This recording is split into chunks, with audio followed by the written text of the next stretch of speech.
तो हेलो दोस्तों, स्वागत है आपका हमारे यूट्यूब चैनल पर। तो दोस्तों, आज हम सीडीपी का मोस्ट इम्पोर्टेंट क्वेश्चन करने जा रहे हैं जो सीटेट में बार बार पूछे जाते हैं। अगर इससे पहले आप क्वेश्चन को नहीं देखे हैं तो जाके हमारे चैनल पर देख सकते हैं। अगर आप चैनल पर नए हैं तो हमारे चैनल को सब्सक्राइब कीजिए और वीडियो को लाइक कीजिए। चलिए शुरू करते हैं। हार्वर्ड गार्डनर का बुद्धि का सिद्धांत किस पर बल देता है? ऑप्शन नंबर ए, शिक्षार्थियों में अनुबंधित कौशलों। ऑप्शन नंबर बी, समान बुद्धि। ऑप्शन नंबर सी, विद्यालय में आवश्यक समान योग्यताओं। या ऑप्शन नंबर डी, प्रत्येक व्यक्ति की विलक्षण योग्यताओं। बताइए, हार्वर्ड गार्डनर का बुद्धि का सिद्धांत किस पर बल देता है? तो ये देता है, बताइए। तो इसका राइट आंसर होगा प्रत्येक व्यक्ति के विलक्षण योग्यताओं पर। Option number D is right answer. ये रहा क्वेश्चन नंबर अगला। सामाजिकरण क्या है? ऑप्शन नंबर ए, सामाजिक मानदंडों में परिवर्तन। ऑप्शन नंबर बी, शिक्षक एवं पढ़ाए गए के बीच संबंध। ऑप्शन नंबर सी, समाज के आधुनिकीकरण की प्रक्रिया। या ऑप्शन नंबर डी, समाज के मानदंडों के साथ अनुकूलन। बताइए इसका राइट आंसर क्या होगा? इसका राइट आंसर होगा समाज के मानदंडों के साथ अनुकूलन। Option number D is right answer. ये रहा क्वेश्चन नंबर अगला। विद्यालय आधारित आकलन क्या करता है? ऑप्शन नंबर, शिक्षार्थियों और शिक्षकों को अंग भीर और लापरवाह बनाता है। ऑप्शन नंबर बी, शिक्षा बोर्ड की जवाबदेही कम करता है। ऑप्शन नंबर सी, सार्वभौमिक राष्ट्रीय मानकों की प्राप्ति में बाधा उत्पन्न करता है। या ऑप्शन नंबर डी, परिचित वातावरण में अधिक सीखने में सभी विद्यार्थियों की मदद करता है। तो बताइए, विद्यालय आधारित आकलन क्या होता है? तो इसका राइट आंसर होगा परिचित वातावरण में अधिक सीखने में सभी विद्यार्थियों की मदद करता है। तो option number D is right answer. ये रहा क्वेश्चन नंबर अगला। किसके अतिरिक्त निम्नलिखित समस्या समाधान की प्रक्रिया के चरण हैं? ऑप्शन नंबर ए, परिणामों की आशा करना। ऑप्शन नंबर बी, समस्या की पहचान। ऑप्शन नंबर सी, समस्या को छोटे हिस्सों में बांटना। या ऑप्शन नंबर डी, संभावित युक्तियों को खोजना। तो बताइए, किसके अतिरिक्त निम्नलिखित समस्या समाधान की प्रक्रिया के चरण हैं? तो इसका राइट आंसर होगा ऑप्शन नंबर सी, समस्या को छोटे हिस्सों में बांटना। Option number C is right answer. ये रहा क्वेश्चन नंबर अगला। मानव विकास किन दोनों योगदान का परिणाम है? ऑप्शन नंबर ए, अभिभावक एवं अध्यापक का। ऑप्शन नंबर बी, सामाजिक एवं सांस्कृतिक कारकों का। ऑप्शन नंबर सी, वंशक्रम और वातावरण का। या ऑप्शन नंबर डी, उपरोक्त में से कोई नहीं।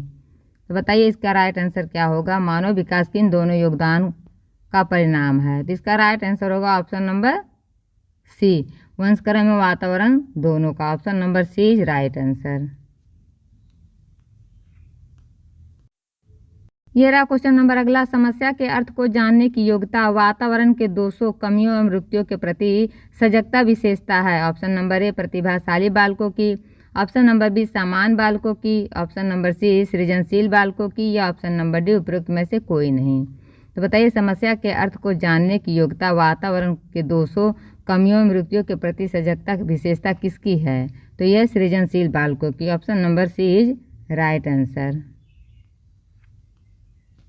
ये रहा क्वेश्चन नंबर अगला। निम्नलिखित में से कौन सा कथन किसी व्यक्ति के मानसिक स्वास्थ्य को उत्तम रूप से प्रदर्शित करता है? ऑप्शन नंबर ए, पूर्ण अभिव्यक्ति, संगतिकरण और समान लक्षण की ओर निर्देशन। ऑप्शन नंबर बी, मानसिक विकारों का न होना। ऑप्शन नंबर सी, व्यक्तित्व के विकारों से मुक्ति। या ऑप्शन नंबर डी, उपरोक्त में से सभी। तो बताइए इसका राइट आंसर क्या होगा? कौन सा कथन किसी व्यक्ति के मानसिक स्वास्थ्य को उत्तम रूप से प्रदर्शित करता है? तो इसका राइट आंसर होगा ऑप्शन नंबर ए, पूर्ण अभिव्यक्ति, संगतिकरण और समान लक्षण की ओर निर्देशन। Option number A is right answer. ये रहा क्वेश्चन नंबर अगला। जिन इच्छाओं की पूर्ति नहीं होती उनका गृह भंडार निम्न में से कौन सा है? इदम, अहम, परम अहम या इदम एवं अहम। बताइए, जिन इच्छाओं की पूर्ति नहीं होती उनका गृह भंडार कौन सा होता है? तो इसका राइट आंसर होगा इदम। Option number A is right answer. ये रहा क्वेश्चन नंबर अगला। बालक प्रसंग बोध परीक्षण 3 वर्ष से 10 वर्ष की आयु के बालकों के लिए बनाया गया है। इस परीक्षण में कार्ड में प्रतिस्थापित किए गए हैं। ऑप्शन नंबर ए, सजीव वस्तुओं के स्थान पर निर्जीव वस्तुओं को। ऑप्शन नंबर बी, लोगों के स्थान पर जानवरों को। ऑप्शन नंबर सी, पुरुषों के स्थान पर महिलाओं को। या ऑप्शन नंबर डी, वयस्क के स्थानों पर बालकों को। तो बताइए इसका राइट आंसर क्या होगा? तो इसका राइट आंसर होगा लोगों के स्थान पर जानवरों को। Option number B is right answer. ये मेरा क्वेश्चन नंबर अगला, बच्चे के विकास के सिद्धांतों को समझना शिक्षक की सहायता करता है। ऑप्शन नंबर ए शिक्षार्थियों की अधिक पृष्ठभूमि को पहचानने में। ऑप्शन नंबर बी शिक्षार्थियों को क्यों पढ़ाना चाहिए या औचित्य स्थापित करने में। ऑप्शन नंबर सी शिक्षार्थियों के भिन्न अध्ययन शैलियों को प्रभावित रूप से संबोधित करने में। या ऑप्शन नंबर डी शिक्षार्थियों के सामाजिक स्तर को पहचानने में।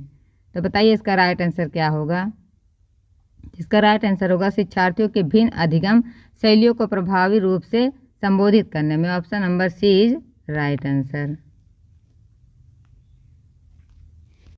ये रहा क्वेश्चन नंबर अगला, शिक्षार्थियों को डैश डैश के लिए प्रोत्साहित नहीं करना चाहिए। ऑप्शन नंबर ए समूह कार्य में दूसरे शिक्षार्थियों के साथ सक्रिय रूप से अंतःक्रिया करने में। ऑप्शन नंबर बी अधिक से अधिक पाठ सहगामी क्रियाओं में हिस्सा लेने में। ऑप्शन नंबर सी शिक्षक को पूछ सकते हैं उन सभी प्रश्नों के उत्तर को याद करने के लिए। या ऑप्शन नंबर डी कक्षा के अंदर और बाहर अधिक से अधिक प्रश्न पूछना। तो इसका राइट आंसर बताइए क्या होगा। तो इसका राइट आंसर होगा शिक्षक को पूछ सकते हैं उन सभी प्रश्नों के उत्तर को याद करने के लिए। Option number C is right answer. Number अगला, निम्नलिखित में से कौन सा रचनात्मक आकलन के लिए उपकरण नहीं है। ऑप्शन नंबर ए मौखिक प्रश्न। ऑप्शन नंबर बी सत्र परीक्षा। ऑप्शन नंबर सी प्रश्नोत्तरी और खेल। ऑप्शन नंबर डी दत्त कार्य। तो बताइए रचनात्मक आकलन के लिए उपकरण नहीं है। तो इसका राइट आंसर होगा सत्र परीक्षा। Option number B is right answer. ये रहा क्वेश्चन नंबर अगला, अनुवांशिकता को डैश डैश सामाजिक संरचना माना जाता है। ऑप्शन नंबर ए गौण। ऑप्शन नंबर बी गत्यात्मक। ऑप्शन नंबर सी स्थिर। या ऑप्शन नंबर डी प्राथमिक। तो बताइए अनुवांशिकता को सामाजिक स्तर का संरचना माना जाता है किस। तो इसका राइट आंसर होगा स्थिति से। Option number C is right answer.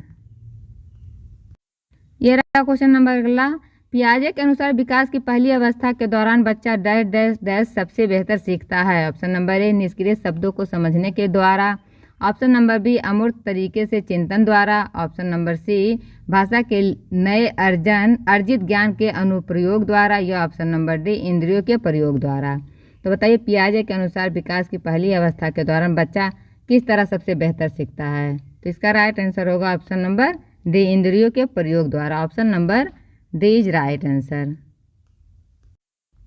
ये रहा क्वेश्चन नंबर अगला, सिद्धांत के रूप में रचनावाद। ऑप्शन नंबर ए दुनिया के बारे में अपना दृष्टिकोण निर्मित करने में शिक्षार्थियों की भूमिका पर बल देता है। या ऑप्शन नंबर बी सूचनाओं को याद करने और पुनः स्मरण द्वारा जांच करने पर बल देता है। या ऑप्शन नंबर सी शिक्षक की प्रतिभाशाली भूमिका पर बल देता है। या ऑप्शन नंबर डी अनुकरण की भूमिका पर बल देता है।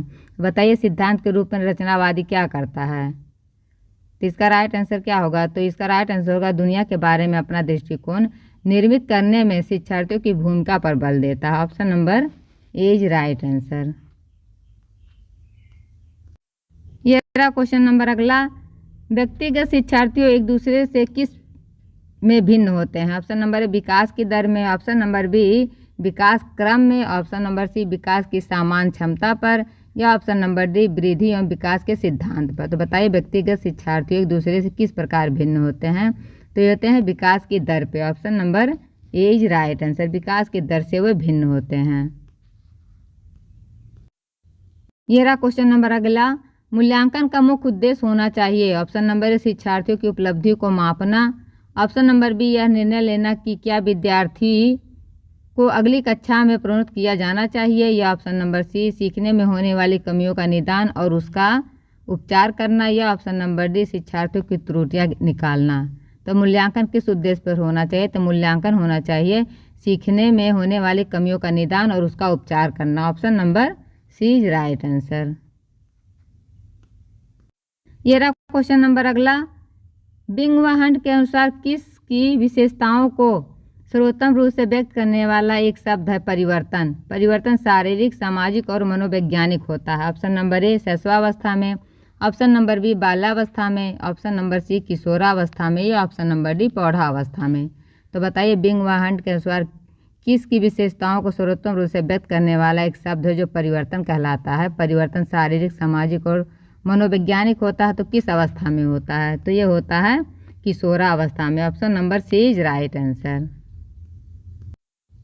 ये रहा क्वेश्चन नंबर अगला। एक बालक जिसकी बुद्धि लब्धि IQ 105 है उसे स्वीकृत वर्गीकृत किया जाएगा। ऑप्शन नंबर ए श्रेष्ठ बुद्धि, ऑप्शन नंबर बी सामान्य से अधिक बुद्धि, या ऑप्शन नंबर सी सामान्य बुद्धि, या ऑप्शन नंबर डी मंद बुद्धि। तो बताइए एक बालक जिसकी बुद्धि लब्धि IQ जो है 105 है उसे किस श्रेणी में रखा जाएगा? तो उसे रखा जाएगा समान बुद्धि में। Option number C is right answer. समान बुद्धि में उस बच्चे को रखा जाएगा। यह रहा क्वेश्चन नंबर अगला। सामाजिक आर्थिक मुद्दों से जूझ रहे उन बच्चों को जिनकी प्रतिभा प्रभावित हो सकती है को डैश डैश डैश सहायता करता है। ऑप्शन नंबर ए स्व अध्ययन मॉडल, ऑप्शन नंबर बी विभेदित निर्देश, या ऑप्शन नंबर सी पाठ चर्चा पर विस्तार, या ऑप्शन नंबर डी संज्ञानात्मक वर्गीकरण। बताइए सामाजिक स्थिति से जो बच्चे जूझ रहे हैं उन बच्चों को प्रतिभा प्रभावित हो सकती है, तो बताइए किसके द्वारा उसको सहायता मिल सकती है? तो होता है स्व अध्ययन मॉडल के अनुसार। Option number A is right answer. तो दोस्तों आपको वीडियो कैसा लगा कमेंट बॉक्स में ज़रूर बताइएगा। फिर मिलते हैं अगली वीडियो में, तब तक के लिए बाय बाय।